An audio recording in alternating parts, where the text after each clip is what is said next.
Hola profesor, mi nombre es Diego López Meneses, perteneciente al grupo 4MB6 de máquinas eléctricas y hoy le voy a responder a las preguntas que nos envió. Como se puede dar cuenta, tengo puesto un cubrebocas y esto lo hice porque me contagié de COVID y es una medida para evitar contagios entre mis familiares. Disculpe por ello. Bueno, entonces responderé a las preguntas. La pregunta número 1. ¿Es más peligroso para una persona el voltaje eléctrico o la corriente eléctrica? Y bueno, la respuesta sería ambas, ya que la combinación entre el voltaje y la corriente eléctrica es lo que es realmente peligroso. Pero tenemos ciertos parámetros, se requiere cierta cantidad de estos dos parámetros para que la corriente eléctrica sea peligrosa, la energía eléctrica sea peligrosa. Entonces, ¿cuál es la cantidad peligrosa de corriente eléctrica y de voltaje? Bueno, en el caso de la corriente eléctrica, según un gran artículo de la revista All About Circuits, dice que alrededor de los 6 miliamperios se produce un dolor severo. Pero aún se pueden controlar los músculos. Ajá. O sea, tú todavía tienes movilidad en tus músculos. Sin embargo, a los 100 miliamperios o superior es el punto en el que hay una mayor probabilidad de una fibrilación cardíaca. Al igual que en este punto, los músculos se contraen hasta cierto punto que no tienes control sobre ellos. ¿Qué cantidad de voltaje es peligrosa para el ser humano? Bueno, el peligro de descarga generalmente comienza alrededor de entre los 30 y 40 volts y aumenta en medida de que se eleva el voltaje. Pero incluso los voltajes más bajos pueden ser peligrosos en situaciones de menor resistencia. Como ya sabrá, profesor, nosotros tenemos una resistencia eléctrica en nuestro cuerpo.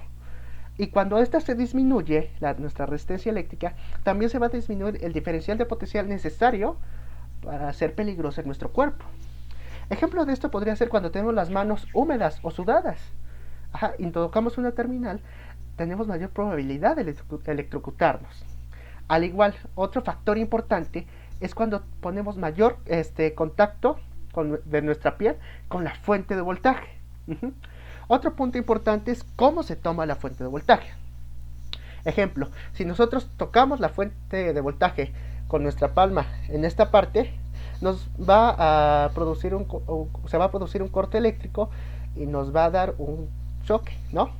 Sin embargo, nuestro brazo se va a ir hacia nosotros porque se va a contraer. Sin embargo, si nosotros tocamos la terminal de esta manera, la corriente eléctrica va a hacer que nuestros músculos se aferren a ella misma porque se contraen y muy difícilmente nos podemos soltar.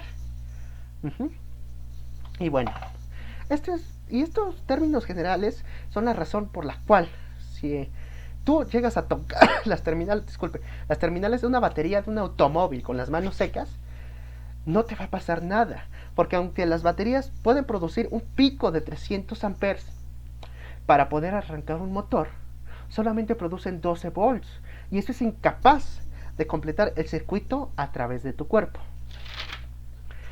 ¿Quién descubrió la corriente alterna? Bueno, quien descubrió los principios y las bases para el descubrimiento de la corriente alterna fue Michael Faraday. Fue en 1831 que descubrió el principio de la inducción eléctrica y gracias a ello pudo construir el dínamo eléctrico. El dínamo eléctrico es en sí una máquina que transforma la energía mecánica a energía eléctrica y en este caso nos otorga corriente directa. Sin embargo, quien descubrió la corriente alterna fue el científico e inventor francés Hippolyte Pixii. Él construyó el primer alternador en 1835 en París, Francia, a partir del principio de la inducción del descubrimiento por Michael Faraday. Hay que recordar que Michael Faraday fue un inventor y científico inglés. Perdón. ¿Qué corriente es más eficaz? ¿La corriente alterna o la corriente directa? Y bueno, esto es algo muy subjetivo, ya que las corrientes se ocupan en distintos campos dependiendo de sus características. Un ejemplo de esto es que la corriente alterna se puede transportar por largas distancias, mientras la corriente directa es prácticamente imposible. ¿Cómo es posible esto? Bueno, minimizando el efecto de resistencia en los conductores eléctricos, o sea, que pasan por la corriente alterna. Lo que nosotros hacemos es bajar la intensidad de corriente eléctrica al mínimo y vamos a elevar de manera potencial, el diferencial de potencial, ajá, que pasa por ese conductor, minimizando por ende la resistencia, o sea, la resistencia a la cual se va a oponer la corriente, y a su vez disminuyendo el calor, es decir, la pérdida de energía, ¿sí? Nosotros logramos este cambio de variables gracias a los transformadores eléctricos, dispositivos que podemos encontrar prácticamente todo. Y en el caso de la corriente alterna, lo podemos ver en los postes eléctricos, ¿no? Y en el caso de la corriente directa es muy difícil lograr esto, porque si nosotros tratamos de transportar por las distancias la corriente directa, vamos a tener muchas pérdidas en calor. Es decir, el conductor se va a oponer al paso de la corriente de la corriente directa, y esto va a producir mucho calor y por ende pérdidas de energía. Pero ¿dónde es eficaz la corriente directa? Bueno, esta se ocupa normalmente en aplicaciones donde se requiere un bajo voltaje o donde la corriente debe ser estable, ¿sí? Ejemplos de sus ocupaciones pueden ser los dispositivos electrónicos, los cuales son alimentados por baterías, o el sistema de transporte colectivo metro, el cual la energía que suministra es una corriente directa. Pregunta número 4. ¿Qué es la fase?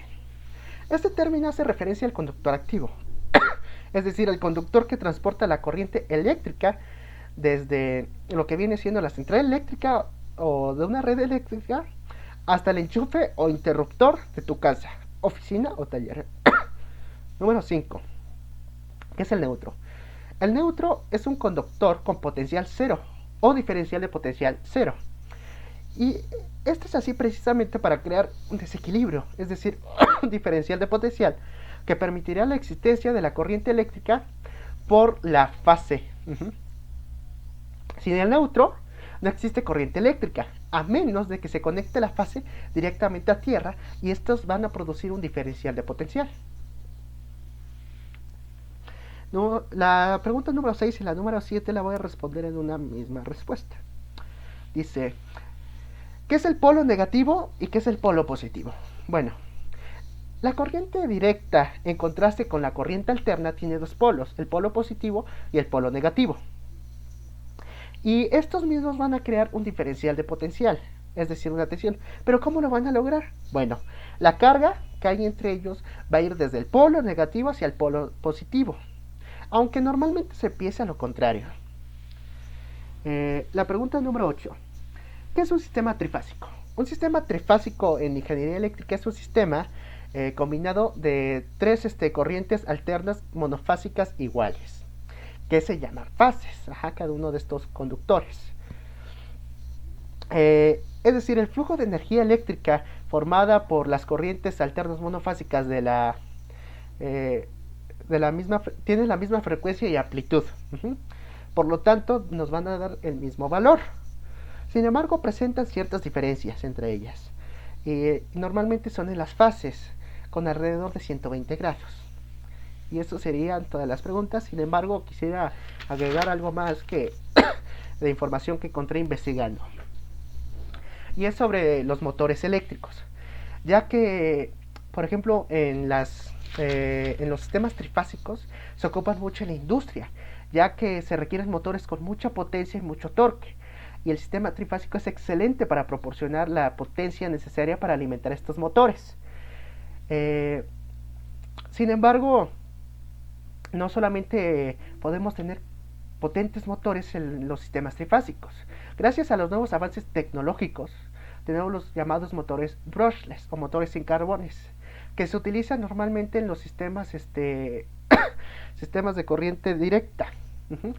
Se utilizan en herramientas de alta potencia que son alimentadas por baterías y pueden producir la misma potencia de un motor trifásico en un espacio más reducido. Y sin embargo, en los sistemas monofásicos tenemos los motores universales, que los motores universales son los que se utilizan en las herramientas eléctricas. Son motores los cuales incluyen carbones y las bobinas que tienen son los que producen los polos, tanto en el eje como en el armazón. Y esto sería todo de mi parte. Gracias, profesor.